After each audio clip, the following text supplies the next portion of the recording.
Nick Dinsmore, and I am former WWE Superstar Eugene. Please subscribe, comment, like, and share these videos. I am honored that I am part of this induction, and I would like to thank the Nebraska Pro Wrestling Hall of Fame, and especially Lance's family for allowing me to take part. I read the name Lance Cade for the very first time on Jim Ross's Ross Report, which came out every month on WWE.com. Everyone would log on hoping that he would mention you in the developmental system, and you had to do something good. You had to do something special to get JR to mention you in the Ross Report. I remember reading Lance Cade, this big, young, athletic kid with this long blonde hair, and he was trained by WWE Superstar Shawn Michaels in San Antonio, Texas. I remember I met Lance for the very first time in the Channel 5 studio in Memphis, Tennessee, Saturday morning doing live television. It was 2001. It was when Lance first signed with WWE. They sent him to Memphis, Tennessee to wrestle for Memphis Championship Wrestling. Memphis was one of the WWE developmental territories at the time. When I saw him, I saw this big, young, athletic kid with long blonde hair, and he was very impressive. When the WWE closed their Memphis developmental system, Lance was relocated to Cincinnati for WWE's developmental system Heartland Championship Wrestling. I got to wrestle with him more often then because it was much closer to Louisville, which was where I lived. When the WWE closed their Cincinnati developmental territory, Lance was then relocated to Louisville, Kentucky to wrestle for Ohio Valley Wrestling. I remember that Lance didn't move right away. He was commuting from Cincinnati to Louisville and back. He would pack his lunch every day. He would do the 200-mile round trip. And when I asked him, why won't you move? And he said it was best for his family because they just got to Cincinnati. And I thought that was one of the most unselfish things I've ever heard of in my life. That's the kind of guy Lance Cade was. I got to know Lance much better when he got to OVW, and it's here that we became really good friends. The team of Lance Cade, Rene Dupree with Kenny Boland and Morris finally have their opportunity. We trained in the ring every day. We would wrestle on OVW live events on the weekends. To this day, I still think of him every time I hear the song ZZ Top's LaGrange, because that was Lance's ring music in Louisville. It was in OVW that Lance really perfected his craft of pro wrestling and truly learned how to work. As a heel, Lance Cade had the most heat in the building. The people were chanting Big Bird, Big Bird, Big Bird, Big Bird. And at first, Lance didn't want to react to it. But after a little convincing, he started putting over the fans, and then they just chanted more and louder. And then they started bringing stuffed animals to the ring. Stuffed Big Birds, Big Bird, Big Bird.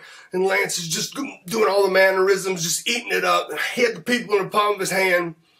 There was one match we had in Louisville. Time for Eugene's big comeback. And I had one of the fans throw me a Big Bird stuffed animal. Lance feeds up, and I'm thinking stuffed animal. No big deal, right? Bam! What I didn't realize was the stuffed animal had these hard marble eyes that cracked him on top of the head. But he kept feeding up, and I kept hitting him, and he's cussing me as he's coming up. It's not until we got in the back that he told me that, God damn, that really hurts. Lance played a huge role in my career. In early 2004, I pitched the character of Eugene to Vince McMahon and the WWE. They liked it, but they wanted to see the Eugene character in front of a live audience before they started writing or putting him on TV. So Eugene got booked for the first time in St. Louis, Missouri. It was a non-televised live event, and I was fortunate to have Lance Cade as my opponent. We were on third.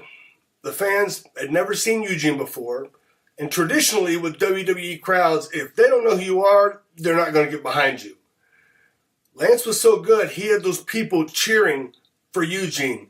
It wasn't that they liked me as much as he had the heat. And they were just despised him for picking on poor little Eugene. And at the end of the match, I got beat.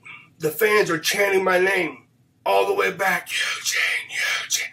I walked back through the curtain to see Triple H, Stephanie McMahon, Arn Anderson, Fit Finlay out of their chairs, giving me a standing ovation because the guy I was in the ring with made me look that good. The people were chanting my name, and Lance knew how to work with a gimmick character. If I would have wrestled with anybody else, the match would not have been as good. But because Lance knew how to wrestle against Eugene, he made me that night. My ticket to the main roster was punched that night by the guy I was in the ring with. Thank you, Lance.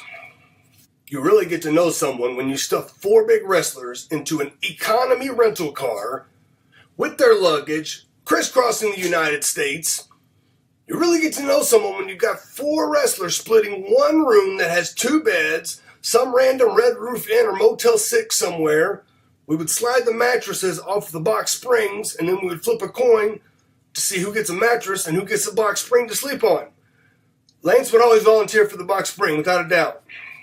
That's the kind of guy he was. I'm lucky to have met Lance Cade. I'm proud to call him a friend. I'm a better person for having known Lance, and fortunate to have been able to travel around the world with a friend. I'm happy to be a part of inducting Lance Cade into the Nebraska Pro Wrestling Hall of Fame. If you haven't seen my previous episodes detailing the evolution of the Eugene character, please feel free to check them out here.